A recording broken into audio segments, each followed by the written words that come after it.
কোন ব্যক্তিকে আল্লাহ তাআলা নামাজ পড়তে বলেছেন? আল্লাহ তাআলা সবাইকে নামাজ পড়তে বলেন নাই। কিছু মানুষ আছে যাদের নামাজ না পড়লেও চলবে। বলবো কাদের নামাজ না পড়লেও চলবে?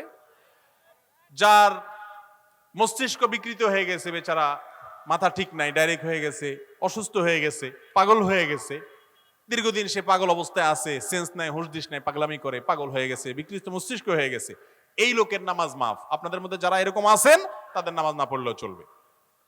কথা কি বুঝাতে পারছি? ছোট বাচ্চা, তাদেরও নামাজ মাফ। অতএব তারা নামাজ না পড়লেও গুনাহ হবে না। এছাড়া আপনারা যারা ঠান্ডা মাথায় সুস্থ মস্তিষ্কের মানুষ, আবার প্রাপ্তবয়স্ক, তাদের সবাইয়ের উপরে নামাজ ফরজ। অতএব নামাজের মধ্যে কোনো অজুহাত চলবে। অনেক যুবকরা নামাজের জন্য ডাকলে বলে কি, ভাই আমার আসলে কাপড়টা ঠিক নাই। এর কি ঠিক নাই? চিন্তা করেন, মুসলমান আবার কাপড় ঠিক না, পুরুষ মানুষ কাপড় বেঠিক হয়েছে কি কারণে তোমার ভাই? তুমি পেশাবের পরে পানি ধোবা, বাথরুমের পরে পানি দিয়ে পরিষ্কার করবা, পাক সাফ হবে, আবার তাইলেই তো কাপড় পাক সাফ হয়ে গেল। কাপড় যদি পাক সাফ না থাকে, প্রয়োজনে কাপড় জোগাড় করবা, কিন্তু এই অজুহাতে নামাজ তরক করা জায়েজ নাই। এরপর প্রশ্ন হলো, আপনি হয়তো জানেন গত কয়েক বছর আগে ছাত্রদের আন্দোলনের মাধ্যমে বিভিন্ন পরিবহনের বাসের শর্ত সাপেক্ষে ভাড়া অর্ধেক ছাড় দেওয়া হয়, অর্থাৎ স্টুডেন্ট ভাড়া হাফ করা হয়। যেহেতু এটার জন্য আন্দোলন করা হয়েছে, তাই ধরা যায় মালিক পক্ষ অনেকটা চাপের মুখে এটা নিতে বাধ্য হয়। এখন প্রশ্ন হচ্ছে, ছাত্রদের জন্য কি হাফ ভাড়া দেওয়া জায়েজ হবে কিনা? জটিল প্রশ্ন ভাই, এই প্রশ্ন উত্তর সংক্ষেপে দেয়া কঠিন। তারপর আমরা মৌলিক একটা নির্দেশনা দিয়ে দেই। লা ইয়াহিল্লু মাল ইমরিইন মুসলিমিন ইল্লা বিতিবি নাফসি। নবীজি সাল্লাল্লাহু আলাইহি ওয়াসাল্লাম বলেছেন, কোন মুসলমানের টাকা সম্পদ তার মনের সন্তুষ্টি সহকারে না দিলে আপনার জন্য নেওয়া জায়েজ। এখন আমার একটা জিনিস, এটার দাম 10 টাকা, আমি যদি অন্যায়ভাবে 12 টাকা নেই, অবশ্যই সরকার এবং প্রশাসনের অধিকার আছে আমাকে বাধ্য করা যে মানুষকে ক্ষতিগ্রস্ত করছি এবং অধিক মুনাফা করে আমি জুলুম করছি, আমাকে ন্যায্য মূল্য নিতে বাধ্য করতে পারে, ঠিক করে দিতে পারে, এই রাইট আছে। কিন্তু এই রাইট আপনার নাই যে আপনি আইসা বলবেন যে আপনার এই 10 টাকার জিনিসটা, উনি মুরব্বী মানুষ তো ওনাকে অর্ধেকে দিতে হবে। এটা আপনি বলতে পারেন না। আমার জিনিস আপনি আমাকে অর্ধেকে দিতে বাধ্য করতে পারেন না। তবে এখানে একটা বিষয় আছে যে সরকারের সাথে বাস মালিকদের অনেক বোঝাপড়া হয়, গিভ এন্ড টেকের ব্যাপার হয়। তোমাকে এই ক্ষেত্রে ছাড় দেওয়া হলো, তুমি এই ক্ষেত্রে ছাড় দাও, ওই ক্ষেত্রে তোমার জন্য কম নেওয়া হলো, তুমি এই ক্ষেত্রে কম নাও। এরকম যদি বিভিন্ন বোঝাপড়ার মাধ্যমে নেগোসিয়েশন হয়, তাহলে এটাতে কোনো অসুবিধা আমি দেখি না।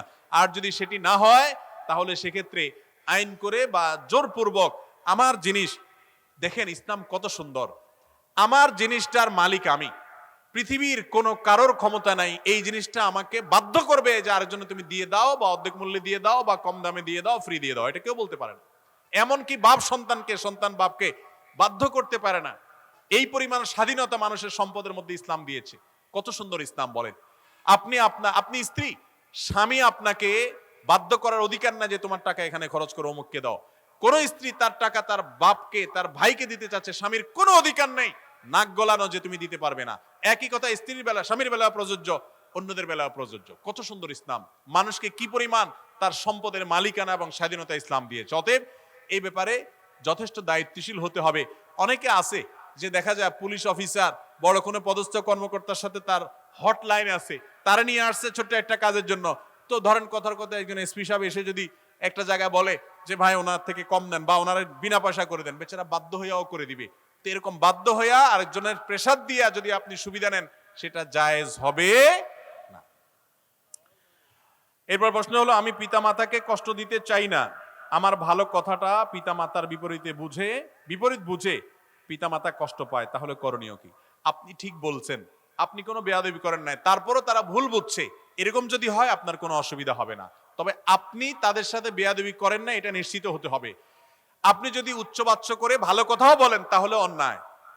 তারা নামাজ পড়ে না, ধমক দিয়ে কথা বললেন, অন্যায় কাজ করে ধমক দিয়ে কথা বললেন, অন্যায় হবে। ভাইরা আমার, এজন্য একজন সাহাবী বলেছেন, কেউ তার জামার কাপড় বাপের সামনে যদি এরকম করে ঝাড়া দেয়, তাহলে সে বিররুল ওয়ালিদাইন বা বাবা মার আনুগত্যের খেলাফ কাজ করলো, বেয়াদবি করলো, এবং সে এটার জন্য জিজ্ঞাসার মুখোমুখি হতে পারে। এত বড় ব্যাপার বাবা মা। আমাদের আজকাল সবচেয়ে বেশি যার সাথে রুক্ষ ব্যবহার করার রাইট আছে বলে আমরা মনে করি, যার সাথে যা তা বলা যায় তার নাম হলো মা বাবা।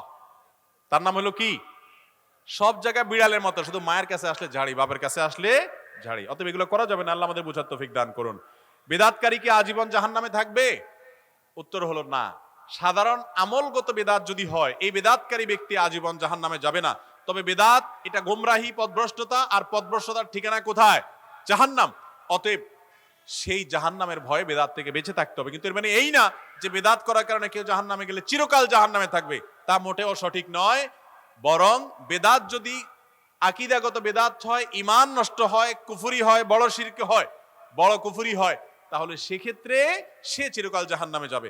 ধরেন একজন একটা বেদাতি আমল করতেছে, এর কারণে সে চিরকাল জাহান্নামে যাবে না। কোনো কারণে আল্লাহ তাআলা তাকে মাফ করে দিতে চাইলে মাফ করে দিতেও পারেন। অতএব বেদাত করলেই তাকে স্থায়ী জাহান্নামী ব্যক্তির মতো আচরণ বা সেরকম বিশ্বাস রাখা যাবে না। স্ত্রীর অনুমতি ব্যতীত অন্য জায়গায় রাত্রি যাপন করা যাবে কিনা? স্ত্রীর অনুমতি ছাড়া অন্য কোথাও রাত্রে থাকা যাবে কিনা? আজকাল এত স্ত্রীভক্ত স্বামীও আছে মাশাআল্লাহ, যে যাওয়ার আগে ভিসা নেয় বউর কাছে যে আমার আজকে জরুরি কাজে বাইরে থাকতে হবে। যদি কেউ কোনো অন্যায় কিছু না করে, তার দরকারি কাজে সে অন্য এক জায়গায় রাত্রি যাপন করতে হয়েছে, কোনো হারামে লিপ্ত হয় নাই, তাহলে স্ত্রীর পারমিশন কোনো জরুরি না। তবে অবশ্যই স্বামী স্ত্রীর সৌজন্যতা এবং দাম্পত্য জীবনের সুখের জন্য আল্লাহ যে তাদের সাথে সুন্দরভাবে বসবাস করতে বলেছেন, তার দাবি হিসাবে অবশ্যই জানাজানি থাকবে যাতে পেরেশান না হয়, এটা করা উচিত। কিন্তু রাত্রি যাপনের জন্য স্ত্রীর পারমিশন নেওয়ার দরকার নাই। কিন্তু যদি আপনি কোথাও অন্যায় করেন, এরপরে স্ত্রী পারমিশন দেয়ও, তারপরেও সেই রাত্রি যাপন আপনার জন্য জায়েজ হবে। দেখার বিষয় যে আপনি সেখানে কি অন্যায় করছেন না অন্যায় কিছু করছেন না। অন্যায় কিছু যদি না করেন তাহলে পারমিশন ছাড়াও থাকতে পারবেন, তবে পারমিশন নেওয়াই উচিত এবং বেটার। আর পারমিশন বলতে অন্তত তাকে ইনফরমেশন দেওয়া উচিত। আর যদি সেখানে অন্যায় কিছু করেন তাহলে স্ত্রীর পারমিশন নেন বা না নেন, সেটা অবশ্যই কি হবে? হারাম কাজ হবে। এরপরে প্রশ্ন হলো, আমার স্ত্রী সন্তান জন্মদানে অক্ষম, এখন কি আমি তাকে তালাক দিয়ে দ্বিতীয় বিয়ে করব নাকি তাকে রেখে দ্বিতীয় বিয়ে করব? জানালে উপকৃত হব। ভাইরা আমার, কোন নারী যদি বিভিন্ন ডাক্তারি পরীক্ষা দ্বারা প্রমাণিত হয় যে তার স্বাস্থ্যগত সমস্যার কারণে সন্তান হচ্ছে না, চিকিৎসা করিয়েছেন, কোনো আলামত নাই হওয়ার, তাহলে আপনি দ্বিতীয় বিয়ে করার রাইট আছে, দ্বিতীয় বিয়ে করেন, সন্তান সন্ততি হোক। কিন্তু এই স্ত্রীর সন্তান হয় না, সেজন্য তাকে তালাক দিয়ে দেওয়া এটা অমানবিক, অবশ্যই এটা অনুচিত কাজ, এটা গর্হিত কাজ। এটা তো তার নিজের হাতের কামাই না, আল্লাহর দান, এখানে তার কোনো ত্রুটি নাই। আল্লাহ কোরআনে বলেছেন, ইয়াহাবু লিমান ইয়াশাউ ইনাসা ওয়া ইয়াহাবু লিমান ইয়াশাউ যুকুরা। আল্লাহ যাকে ইচ্ছা তাকে কন্যা দেন, যাকে ইচ্ছা তাকে সন্তান দেন। আবার কাউকে কন্যা সন্তান ছেলে সন্তান দুইটাই দেন। আবার যাকে ইচ্ছা তাকে ওয়াজআলু মান ইয়াশাউ আকীমা, বন্ধা রাখেন, কিছুই দেন না। এইজন্য ভাইরা আমার, এই জাতীয় ক্ষেত্রে স্ত্রীর উপরে দোষ চাপিয়ে তাকে তালাক দেওয়া এটা কাপুরুষোচিত কাজ, এটা অন্যায় কাজ, অনুচিত কাজ, এটা করবেন না। এইগুলা ছেলে যা করে তার চেয়ে বেশি ছেলের মা, ছেলের বোন, অন্য মহিলাদের আরো বেশি মাথা ব্যথা, সবাই অস্থির করে তালাক দেওয়ার জন্য। খবরদার, এতটা পশু হবেন না। স্ত্রী শুধুমাত্র সন্তান জন্ম দেওয়ার জন্য না, আপনার চরিত্র হেফাজত করছে, এটাই বা কম কিসে? অতএব এতটুকু মানবিক আমাদের হতে হবে। আমাদের সমাজে নারীরা নির্যাতিত, নানাভাবে নির্যাতিত, স্বামী নির্যাতন করে, ননদ নির্যাতন করে, দেবর ভাসুর নির্যাতন করে, শ্বশুর শাশুড়ি নির্যাতন করে। পরের ঘরের একটা মেয়ে তার সংসার ছেড়ে চলে আসছে, এই ঘরের প্রত্যেকটা মানুষের উচিত তাকে আপন করে নেওয়া, কারণ সে আপনকে ফেলে দিয়ে আপনাকে পরকে আপন করতে আসছে। আপনার আন্তরিকতা ছাড়া সে এখানে সুখে থাকতে পারে না। এই জন্য যেসব শ্বশুর শাশুড়ি বৌমাকে ডিস্টার্ব করেন, দেবর ননদরা খোঁচাখুচি করেন, ভাইকে খেপিয়ে তোলেন, তারা মনে রাখবেন সবাই জালেমের খাতায় নাম যাবে। এবং এই পুত্রবধূ মাজলুম, তার পক্ষে আল্লাহ রাব্বুল আলামিন থাকবেন আর জালেমের বিরুদ্ধে থাকবেন। অনেক দিনদার মানুষ আছে আমি জানি, শ্বশুর এই লম্বা দাড়ি, মসজিদে নিয়মিত নামাজ পড়ে, কিন্তু সারাদিন বউর পিছে খোঁচাখুচি করে, আছে না নাই? অনেক শাশুড়ি ইয়া লম্বা তসবি, ইয়া লম্বা জায়নামাজ, কিন্তু মাশাআল্লাহ বউর পিছনে লাগতে কোনো ত্রুটি করেন, ছেলের কান ভারী করে। মনে রাখবেন, অন্যের মেয়ের সাথে যে আচরণ করছেন, আপনার সন্তান সন্ততি তাদের সাথে এই আচরণ হয়তোবা করা হবে। এজন্য আল্লাহকে ভয় করা উচিত। এবং জুলুম এটা ভয়ঙ্কর অপরাধ। স্বামী স্ত্রীর মধ্যে ভালোবাসা বৃদ্ধির কোনো আমল আছে কিনা? স্বামী স্ত্রীর মধ্যে ভালোবাসা বৃদ্ধির কোনো আমল আছে কিনা? আমল হলো ভাই, বেশি বেশি করে স্ত্রীরা স্বামীর মহব্বত পাওয়ার জন্য আমল হলো বেশি বেশি সেজে গুজে থাকবেন, ভালো ভালো নাস্তা পানি বানাবেন, ভালো ভালো তরকারি রান্না করে খাওয়াবেন, মহব্বত করবেন, কথা শুনবেন। আর স্বামীদের আমল হলো স্ত্রীকে বেশি বেশি হাদিয়া তোফা দিবেন, শাড়ি চুড়ি কিনে দিবেন, টাকা পয়সা দিবেন, তোফা দিবেন, ভালো ব্যবহার করবেন। এই আমল করলে ভালোবাসা এমনি তৈরি হয়ে যাবে। বুঝেন নাই?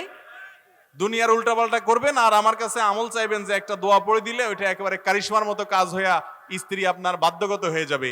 এইরকম আমল আমার জানা নাই। আল্লাহ তাআলা কোরআনে পুরুষদেরকে বলেছে ওয়াশিরুহুন্না বিল মারুফ, তোমরা তোমাদের স্ত্রীদের সাথে সুন্দরভাবে বসবাস করো। এই জন্য যাদেরকে আল্লাহ স্বামী বানিয়েছে খবরদার স্ত্রীদের সাথে সুন্দর আচরণ করবেন। ভুল ত্রুটি হলেও ক্ষমার চোখে দেখবেন। আম্মা জান আয়েশা রাদিয়াল্লাহু তাআলা আনহা বয়সে ছোট ছিলেন, তিনি অনেক সময় ওই যে আটার খামিরা বানায় রেখে হয়তো ভুলে যেতেন, কোনো দিকে চলে যেতেন, খোলা রেখে যেতেন। অনেক সময় এসে ওই যে ছাগল মুরগি এসে খেয়ে ফেলতো, দাওয়াজান খেয়ে ফেলতো। এটা ছিল তার। কিন্তু নবী করিম সাল্লাল্লাহু আলাইহি ওয়াসাল্লাম কখনো তার সাথে ব্যবহার খারাপ করেছেন, শক্ত কথা বলেছেন এমন কোন হাদিস পাওয়া যায় না। আপনার স্ত্রী ফেরেশতা না, মানুষ, তার ভুল ত্রুটি হবে। অতএব তার সেগুলোকে সুন্দর মার্জনার চোখে দেখতে হবে। অনেক পুরুষরা আছেন এই ছেসরার মতো আচরণ করেন, বেয়াদবের মতো আচরণ করেন, অসভ্যের মতো আচরণ করেন। বাইরে লোকদের সাথে কি মিষ্টি মিষ্টি কথা, আর বউয়ের সাথে চাড়ালের মতো ব্যবহার করে। আছে না নাই? মহিলা কাস্টমার আসছে দোকানে, হ্যাঁ আপা আপা বলেন কি লাগবে কি না লাগবে, আপা বসেন, এই আপারে চেয়ার দাও, অস্থির আপার সাথে। আর বউয়ে ফোন দিছে, একটা বেশি দুইটা কথা বলছে, তোমার না বলছি এত বক বক করবো না, আমার কাস্টমার আছে সামনে, কি বলবা জলদি বলো। ঠিক না ভাই? ঠিক। অথচ সবচেয়ে সুন্দর ব্যবহার উপযুক্ত আপনার স্ত্রী, সবচেয়ে সুন্দর ব্যবহার পাওয়ার উপযুক্ত আপনার স্বামী। এই জন্য স্বামী স্ত্রী একে অন্যের হক যদি আদায় করেন, যে আমার হক সে আদায় না করলে সে আল্লাহর কাছে ধরা খাবে, আমার কোনো সে নাই, বাট আমি যেন আমার দিক থেকে সব ঠিকঠাক মতো করি, ইনশাআল্লাহ এটা করলে পারস্পরিক মহব্বত তৈরি হবে। আজকের দুনিয়া আপনাকে অধিকার সচেতন করবে, কর্তব্য সচেতন করবে না। ইসলাম আপনাকে অধিকার সচেতন হতে বলে, কর্তব্য সচেতন হতে বলে। আপনার দায়িত্ব কি সেটা দেখেন, আপনার প্রাপ্য কি সেটা যদি নাও হয়, আপনার গুনাহ তো অন্তত হবে না, আপনার দায়িত্বটা পালন করেন। এই জন্য দেখবেন এখন সব স্বামীরা অধিকার সচেতন, সব মহিলারাও অধিকার সচেতন, ভালো, অধিকার সচেতন ভালো, কিন্তু কর্তব্য সচেতন না। আমার কি করার আছে সেটা দেখে না। স্বামী স্ত্রীর হাদিস শোনায়, শুনছো হুজুর কি ওয়াজ করছে? হুজুর ওয়াজ করছে যে নবীজির হাদিসে বলছে আল্লাহর পরে কাউকে সেজদা দিলে আমাকে দেয়া লাগতো। চিন্তা করছো আমার ঠেলা কি? তুমি আমার সাথে যাতা ব্যবহার করো মিয়া। আবার বয়ে যায় স্বামীরে হাদিস শোনায়, তুমি হাদিস এটা শুনছো ওইটা শুনো নাই? আম্মা জান আয়েশা খেলা দেখতে চাইছেন, নবীজি নিয়ে গেছেন, যতক্ষণ মনে চাইছে ততক্ষণ দেখাইছেন। এরপরে বলছেন ফাকদুর কদরাল জারিয়াতি সিন্নি আল হারিসাতি আলাল্লাহবি আল হারিসাতি আলাল্লাহবি। ও দুনিয়ার পুরুষরা, তোমাদের এই কম বয়সী বউ থাকলে, তারা একটু বিনোদন প্রিয় থাকলে, তাদের বিনোদনের দিকে খেয়াল রাখিও, তাদের কদর করিও। নবীজি বলে, আম্মা জান আয়েশা বলে গেছেন, তুমি এটা বুঝো নাই, অথচ মাইন্ড ইট, আমার ব্যাপারে হিসাব করে চলিও। এখন জামাইয়ের হাদিস বয়ে, বইয়ের হাদিস জামায় টানাটানি করে।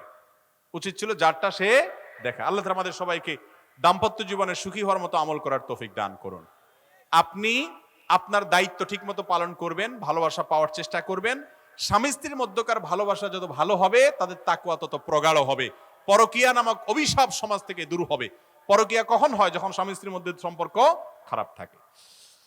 হিন্দুদের লাইব্রেরিতে কোরআন শরীফ, কায়দা, আমপারা বিক্রি করা হয়, এগুলো ক্রয় করা যাবে কিনা? কোনো অসুবিধা নেই। কোনো হিন্দু যদি বিক্রি করে এগুলো কেনাতে অসুবিধা নাই, যদি ভুলভাল কিছু না থাকে বা নিজেরা ছাপায় উল্টোপাল্টা কিছু না করে। সাধারণত আমাদের বাংলাদেশের প্রেক্ষাপটে সেটা হওয়ার সম্ভাবনা একেবারে ক্ষীণ, অতএব এগুলো কেনা যাবে, কোনো অসুবিধা নেই। অনেক আগে নামাজ পড়তো, তারা বলে, অনেকে আগে নামাজ পড়তো, তারা বলে তুই তো এসব লাইনে নতুন, এগুলো অনেক আগেই কইরা আসছি বলে। আর সোশ্যাল মিডিয়াতে ইসলামিক টপিক শেয়ার দেওয়ার কাঠমোল্লা এবং সোয়াব এর উপাধি দেয় আমাকে। কি করবে একজন যুবক জানতে চাইছে। ভাই, এই অতি পণ্ডিতি করা মানুষ যারা, এই মানুষগুলো আমাদেরকে ঈমান হারা করে, আমাদেরকে দিন থেকে দূরে সরায়। আল্লাহ তাআলা এই সমস্ত খারাপ বন্ধু থেকে আমাদেরকে বেঁচে থাকার তৌফিক দান করুন। নামাজ পড়ে আসছে অনেক, সে এখন ছেড়ে দিছে, তার মানে কি সে বেঈমান হয়ে গেছে হয়তোবা। এই জন্য সে আপনাকে মনে করছে কি আর হবে। আল্লাহর প্রতি যার ঈমান নাই, সে হওয়া না হওয়ার কি বুঝবে? সে মৃত্যুর পরে তো বুঝবে যে তার এই কৃতকর্মের ফল ফসল কি। বিধায় সমস্ত খারাপ বন্ধু থেকে দূরে থাকতে হবে। এরপরে প্রশ্ন হলো, তসবিহ পড়ার বিধান কি? হাতের দ্বারায় নাকি তসবিহ দ্বারায়? হাতের আঙ্গুলে তসবিহ গণা করতে হবে, নাকি তসবিহ দানা পাওয়া যায় যে সে মালা পাওয়া যায় সেগুলো ব্যবহার করা যাবে? এটা নিয়ে অনেক উলামা একরাম, অনেকে বলেছেন যে তসবির এই মালা ব্যবহার করলে বেদাত হবে। আবার নকুল আকরাম বলেছেন যে এটা ভালো, খারাপ কিছু নেই। এক্ষেত্রে মূলত যে হাদিসটি আমাদের লক্ষ্য রাখতে হবে তা হলো নবী করিম সাল্লাল্লাহু আলাইহি ওয়াসাল্লাম হাতের আঙ্গুলে তিনি তাসবিহ গণনা করতেন। তিনি তাসবিহ গণনা করতেন কিসে? হাতের আঙ্গুলে। এবং এটা তার নিয়মিত আমল ছিল, তিনি আঙ্গুলিয়েই তাসবিহ গণনা করতেন। এটাই সুন্নাহ এবং এটাই উত্তম। এবং তিনি মহিলাদেরকে একবার বলেছেন, ইয়া নিসা আল মুমিনাত মুমিনিন, হে মুমিনদের স্ত্রীগণ, নারীগণ, আলাইকুম বিত্তাসবিহি ওয়াত তাহলিল, তোমরা তাসবিহ তাহলিল করবা। এবং তিনি আরো বলেছেন যে তোমা ফাকিদনা আনামিলাকুম, তোমাদের আঙ্গুলের মাথাগুলোর সাথে এইভাবে আগদ করবা, অর্থাৎ এভাবে 1 2 3 যেটা 3 বার এভাবে গুনবা। কেন? ফাইন্নাহুন্না মাসউলাত, কারণ কিয়ামতের দিন এই আঙ্গুলগুলো সম্পর্কে আল্লাহ জিজ্ঞাসা করবেন, এগুলোর দিয়ে তাসবিহ করেছো কিনা, আল্লাহর জিকির করেছো কিনা, গনেছো কিনা। অমস্তান্তিকাত, এবং কিয়ামতের দিন এগুলো কথা বলবে, তোমার পক্ষে সাক্ষ্য দিবে। এই জন্য হাতের আঙ্গুলে তাসবিহ পড়া উত্তম, সুন্নাহ, ভালো।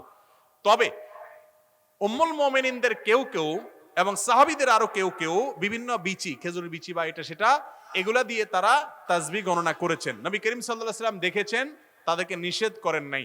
এখান থেকে বোঝা যায় যে তাসবিহ দানা অথবা এই জাতীয় কোনো বিচি ইত্যাদি দিয়ে যদি গণনা করে কেউ, কোনো অসুবিধা নাই, জায়েজ হবে। এটাকে বেদাত না বলাটাই যৌক্তিক, এটা জায়েজ। তবে উত্তম হলো কি দিয়ে করা? হাতের কর দিয়ে করা, যেহেতু নবী সাল্লাল্লাহু আলাইহি ওয়াসাল্লাম করতেন। এবং এই আঙ্গুলের কর সাক্ষ্য দিবে কিয়ামতের ময়দানে এবং কথা বলবে এবং জিজ্ঞাসিত হবে সেই সম্পর্কে বলেছেন, এই জন্য এটা উত্তম। কিন্তু তাসবিহতে গণনা করা নাজায়েজ নয়, সেটাও জায়েজ আছে। অনেকে আছেন তাসবিহকে আসলেই শো আপ করে, এভাবে দেখবেন যে লালাপ্পার মতো ঘুরাইতে থাকে। হ্যাঁ, অনেকে শুধু ধরে রাখে, অনেকে আসে তাসবিহ পড়ে না, শুধু এরকম টানতে থাকে, অযথা শুধু শুধু টানতে থাকে, দেখছেন না? তো এটা করা অনুচিত এবং বেহুদা কাজ। কিন্তু তাসবিহতে তাসবিহ গণনা করা যাবে।